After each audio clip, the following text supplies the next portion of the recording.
తుమ్మిడిహట్టి దగ్గర ఆనాడు 2009, 2014లో క్లియరెన్స్ ఇచ్చింది, వాటర్ అవైలబిలిటీ ఉందని సిడబ్ల్యూసి ఇచ్చిన దాని మీద ఆనాటి ప్రభుత్వాలు ఆ తుమ్మిడిహట్టి దగ్గర BR Ambedkar, Pranahita Chevella, Sujala Sravanthi project start చేసినప్పుడు ఆ ప్రభుత్వం 5,500 కోట్ల చిల్లర ఖర్చు పెట్టింది అధ్యక్ష.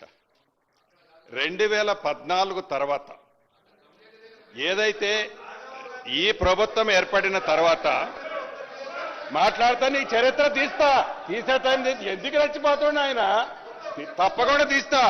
2014 తర్వాత ఇప్పుడు ఆనాటి ఇరిగేషన్ శాఖ మంత్రిగా హరీష్ రావు గారు, ఆనాటి ముఖ్యమంత్రిగా కేసీఆర్ గారు ఉన్నప్పుడు అదే ప్రాజెక్టు మీద 6,100 కోట్లు ఖర్చు పెట్టారు అధ్యక్ష. అంతకుముందు ఉమ్మడి ఆంధ్రప్రదేశ్లో ఉన్నప్పుడు 5,500 కోట్లు ఖర్చు పెడితే 6,100 కోట్లు రాష్ట్ర విభజన జరిగిన తర్వాత ఆ ప్రభుత్వం ఖర్చు పెట్టింది అధ్యక్ష. ఈ ప్రభుత్వం ఖర్చు పెట్టినా ఆ ప్రభుత్వం ఖర్చు పెట్టినా అది ప్రజల సొమ్ము అధ్యక్ష. ఇక్కడ గమనించాల్సింది, మీరు ఎక్స్పర్ట్ కమిటీతో, అనుభవజ్ఞులైన మీకు నచ్చిన ఎక్స్పర్ట్ కమిటీతో ఒక రిపోర్ట్ కాల్ఫర్ చేశారు. కాల్ఫర్ ఎందుకు చేశారు? దాన్ని అవాయిడ్ చేపట్టడం కోసం. ఏదైతే తుమ్మిడిహట్టి దగ్గర కట్టిన, ఇందాక గౌరవ ముఖ్యమంత్రి గారు అనేక జీవోలు కోట్ చేసి పిసి ఘోష్ గారు ఆ నివేదికలో ఇచ్చిన చర్చ సందర్భంగా నివేదికను ఎక్స్ప్లెయిన్ చేసేటప్పుడు దానికి సంబంధించింది ఎక్స్ప్లెయిన్ చేస్తూ ఏదైతే ఆ తుమ్మిడిహట్టి దగ్గర కట్టే దాని గురించి వివరించినప్పుడు ఆ ఉన్న ఫీజిబిలిటీని కాదు, మాకు కన్వీనియంట్ గా ఉండాలి అని మేడిగడ్డ దగ్గర బ్యారేజీకి ఈ ఎక్స్పర్ట్ కమిటీ రిపోర్ట్ ఇస్తుందని, ఆ మేడిగడ్డ దగ్గర రీడిజైన్ పేరుతో ఒక కొత్త కాన్సెప్ట్ తీసుకురాకపోతే మాకు రావాల్సింది రాదు అని ఒక మంచి ఆలోచనతో మీరు ప్లాన్ చేశారు అధ్యక్ష. మీరు 6,100 కోట్లు ఖర్చు పెట్టినప్పుడు మీ ఆలోచన ఎందుకు లేదు? కనీసం రిపోర్టు ఇచ్చిన దాకైనా ఆగకుండా ఎందుకు ఖర్చు పెట్టారు? అదే మేడిగడ్డ దగ్గర సంబంధించిన 3 బ్యారేజీలు కట్టేటప్పుడు విత్-ఇన్ 25 days లో యాప్ కోర్సుకు పర్మిషన్ ఇచ్చేది, డిపిఆర్ చేయమన్నారు, ఎస్టిమేట్ చేశారు, రాత్రికి రాత్రే జీవోలు ఇచ్చారు, టెండర్లు పిలిచారు, ఫౌండేషన్లు వేశారు. 20-25 రోజుల్లోనే ఈ 3 ప్రాజెక్టులు కట్టారు. మీరు అక్కడ ఎక్స్పర్ట్ కమిటీ ఇచ్చిన రిపోర్టుని పక్కన పెట్టారు. 6,100 కోట్లు ఎట్లా ఖర్చు పెట్టారన్నది ఒక అంశం అధ్యక్ష. రెండోది, అదే మేం బేసిజానికి పోలా, ఆడ ఫీజిబిలిటీ వాటర్ ఉందని చెప్పినా కూడా దాన్ని పక్కన పెట్టారు. మీరు సీతారామ ప్రాజెక్టు ఆనాడు ప్రతిపక్షంలో ఉన్న బట్టి విక్రమార్క గారు అనేక సందర్భాల్లో రాజీవ్ సాగర్, ఇందిరా సాగర్కి సంబంధించి మీరు తుంగలో తొక్కి సీతారామ ప్రాజెక్టు తీసుకొచ్చి ఏదైతే 2,800 కోట్లు అయ్యేది 9,000 కోట్లు, మళ్ళీ మేము వచ్చేసరికి మా నెత్తిన 18,000 కోట్లకి రెడీగా ఆర్ఈలు పెడితే దాన్ని మేము రాజీవ్ సాగర్, ఇందిరా సాగర్కి మళ్ళీ సీతారామాన్ని వైండప్ చేసి మేము దానికి పోలా అధ్యక్ష, బేసిజానికి పోలా. కానీ డబ్బు అన్ని కోట్లు ఖర్చు పెట్టారు. ఆ ప్రాజెక్టుని కంప్లీట్ చేయాలని ఈ ప్రభుత్వం చిత్తశుద్ధితో పనిచేస్తుంది అధ్యక్ష. మీరు కేవలం మీ స్వార్థం కోసం, మీ స్వలాభం కోసం అక్కడ రాజీవ్ సాగర్, ఇందిరా సాగర్ ని రీడిజైన్ పేరుతో దాన్నెత్తి సీతారామ ప్రాజెక్టు తీసుకొచ్చారు. ఇక్కడ తుమ్మిడిహట్టి దగ్గర ఈ ప్రాజెక్టు ఎత్తి మేడిగడ్డ కాళేశ్వరం పేరుతో ఈ ప్రాజెక్టును తీసుకొచ్చి టోటల్ గా ఒకే ఒక కాన్సెప్ట్ తో ఎట్లా 1,00,000 కోట్లు మనం కొల్లగొట్టాలనే కాన్సెప్ట్ తోనే ఈ ప్రాజెక్టు చేశారు అనేదే ఆ కమిషన్ పూర్తి నివేదికలో ఇచ్చిందన్నది తమర ద్వారా గౌరవ సభ్యులకి, రాష్ట్ర ప్రజలకు కూడా తెలియజేస్తున్న అధ్యక్ష. హరీష్ రావు గారు. థ్యాంక్ యూ అధ్యక్ష. గౌరవనీయులు అంటే ముఖ్యమంత్రి గారికి పోయే ముందు పొంగులేటి గారికి కంప్లీట్ చేసి అటు వెళ్తా, పెద్ద ఆయన కదా సార్. ఇప్పుడు సీతారామ ప్రాజెక్టు గురించి మాట్లాడినారు. మరి సీతారామ ప్రాజెక్టుకు శంకుస్థాపన చేసినప్పుడు కేసీఆర్ గారు పక్కనే ఉన్నారు కదా వారు he was very much presence in that meeting. So మాయ మాటలు, మాయ కథ, రోజుకొక డ్రామా చేసే స్వభావం కాదు. మీరు విజువల్స్ తీసుకోండి. మీరు సీతారామ ప్రాజెక్టు చేసేటప్పుడు మీ పార్టీలోనే నేను లేను. ఏం మాట్లాడుతున్నారు? మళ్ళీ చెప్తున్నా, మీరు ఏ ప్రాజెక్టు కట్టినా మీరు గుండె మీద చేసుకొని గుండె మీద చేసుకొని చెప్పండి హరీష్ రావు గారు. ఏదైతే ఆనాటి ముఖ్యమంత్రి కేసీఆర్ గారు అక్కడ ఏదైతే ఆ కంప్యూటర్ ఆపరేటర్ చూపించే బొమ్మని గూగుల్ చూపించి మీరు డిజైన్లు చేశారే తప్ప తెలంగాణ ప్రజల కష్టాలు, తెలంగాణ ప్రజల సొత్తుని కాపాడాలని ఉద్దేశంగా మీరు కూడా మాట్లాడే ఆ రోజు అవకాశం మీకే లేదు. నేనాడున్న మీ పార్టీలో సీతారామ చేసేనాడు గుర్తు తెచ్చుకోండి. అపోజిషన్ లీడర్ ఉండి మీరు ఏదైతే ఖమ్మం జిల్లాలో ఫౌండేషన్ వేసేటప్పుడు రోళ్లపాడు దగ్గర నేను పార్లమెంటు సభ్యుడిగా వైఎస్ఆర్ కాంగ్రెస్ పార్టీలో ఉన్నా, గుర్తు తెచ్చుకోండి. హరీష్ రావు గారు. సార్ 9 ఏళ్లు బీఆర్ఎస్ పార్టీలోనే ఉన్నారు కదా. సీతారామ ప్రాజెక్ట్ నిర్మించేటప్పుడు ఏ రోజు కూడా మీరు వ్యతిరేకించలే కదా. ఆ రోజు కూడా వ్యతిరేకించలే. ఎనీవే, అయితే బీఆర్ఎస్ లో ఉంటే ఒప్పు, కాంగ్రెస్ లో పోతే తప్పైతుందా సార్? ఎనీవే, ఇప్పుడు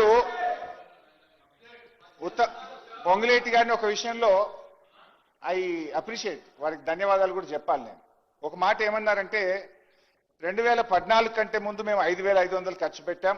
సరే 5,500లో మొబిలైజేషన్ అడ్వాన్స్ ఎంత, అది కథ వేరే, తర్వాత చెప్తారు.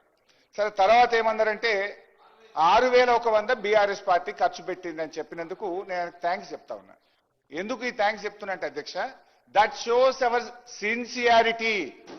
అంటే మేము 2014 జూన్ 2 అధికారంలో వచ్చిన తర్వాత 7-8 నెలల పాటు యథావిధిగా ప్రాణహితను కట్టాలని అన్ని ప్రయత్నాలు చేశాము, ప్రాజెక్టును కొనసాగించాము.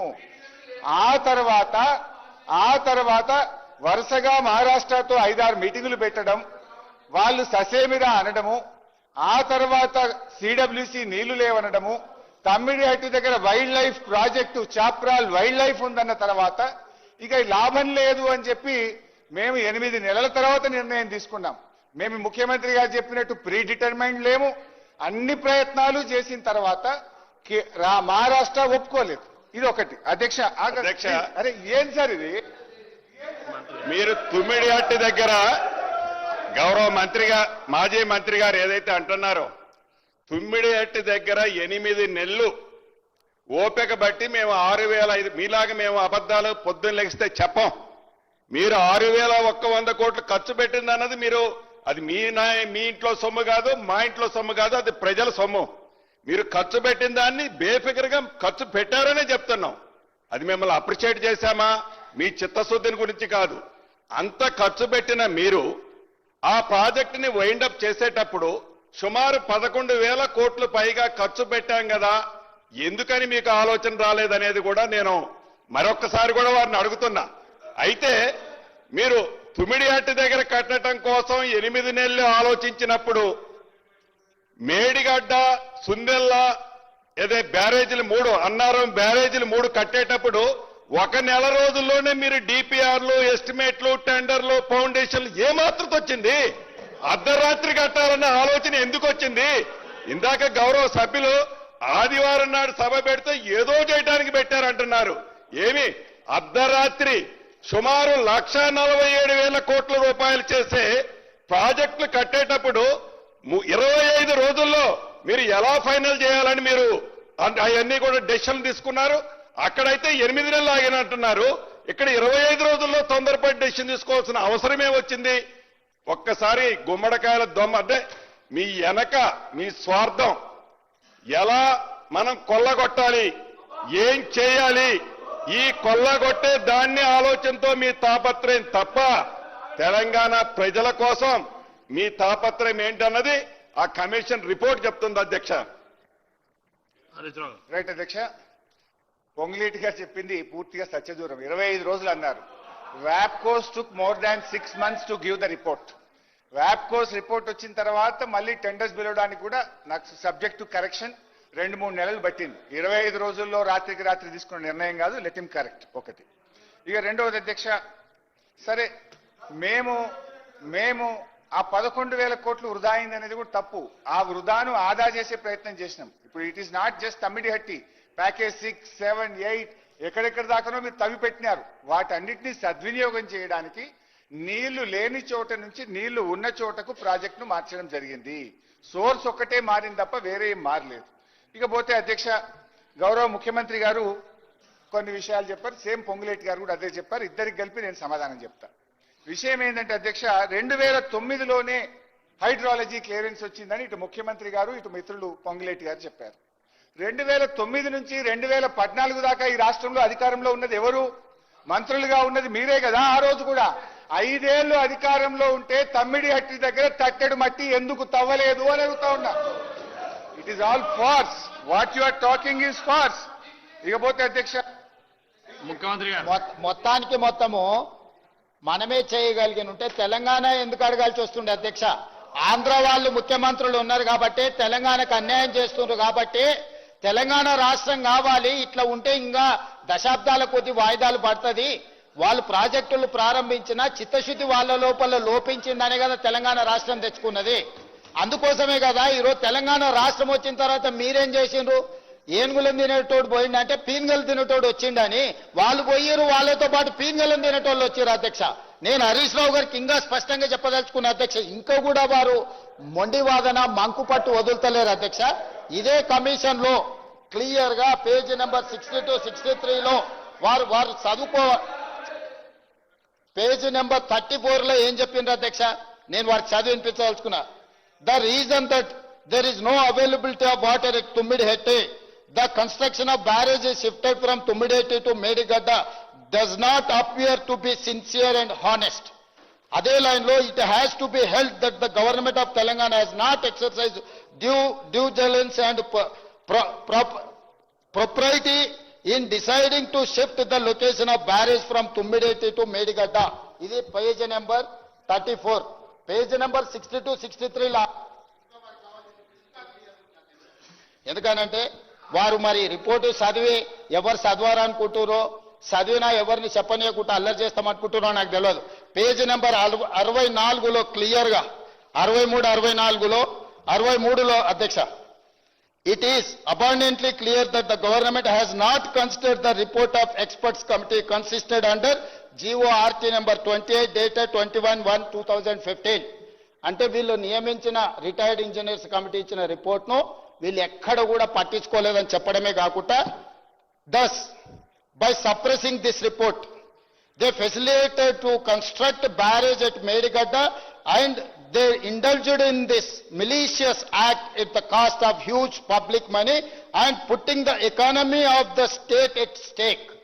అంటే దురుద్దేశపూర్వకంగా రాష్ట్ర ప్రభుత్వం యొక్క ఖజానాను వీళ్ళు కొల్లగొట్టిండ్రని చెప్పిండు. అదే కాకుండా ఏమన్నాడు అధ్యక్ష, the omission to consider the report of the experts committee cannot be inadvertent of or accidental also for the reason of the PowerPoint presentation made by the then Chief Minister on 31/3/2016 to the Assembly on the irrigation project of the state. వీరి గురించి 65వ పేజీలో ఒక మాట చెప్పిండు అధ్యక్ష, చాలా మంచి మాట చెప్పిండు. తెలంగాణలో సామెత ఉంది, సౌ బక్నా ఎక్ లిఖ్నా అని. ఏం చెప్పిండు అధ్యక్ష? Shri T. Harish Rao has not denied in his evidence the submission of the report by expert committee on 7/4/2015 to the government. Commission Harish Rao గారిని ఎగ్జామిన్ చేసి ప్రశ్నించినప్పుడు, ఈ ఎక్స్పర్ట్ కమిటీ రిపోర్ట్ మీద మాట్లాడినప్పుడు ఏమన్నాడు అధ్యక్ష?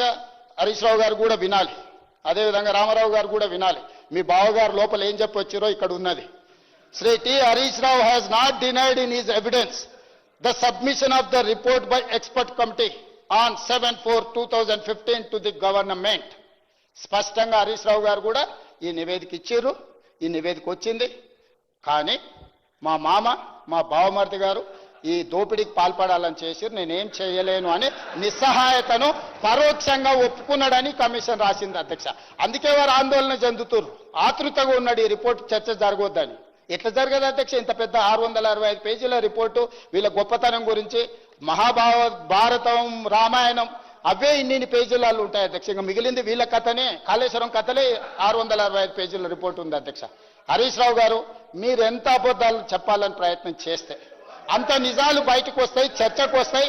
దయచేసి సింపుల్ పదాలలో ఏ విధమైన విచారణ ముందుకు వెళ్తే బాగుంటుందో అన్ని రకాల అభిప్రాయాలు తీసుకున్న తర్వాతనే ఘోష్ కమిషన్ ఒక రిపోర్ట్ ఇచ్చింది.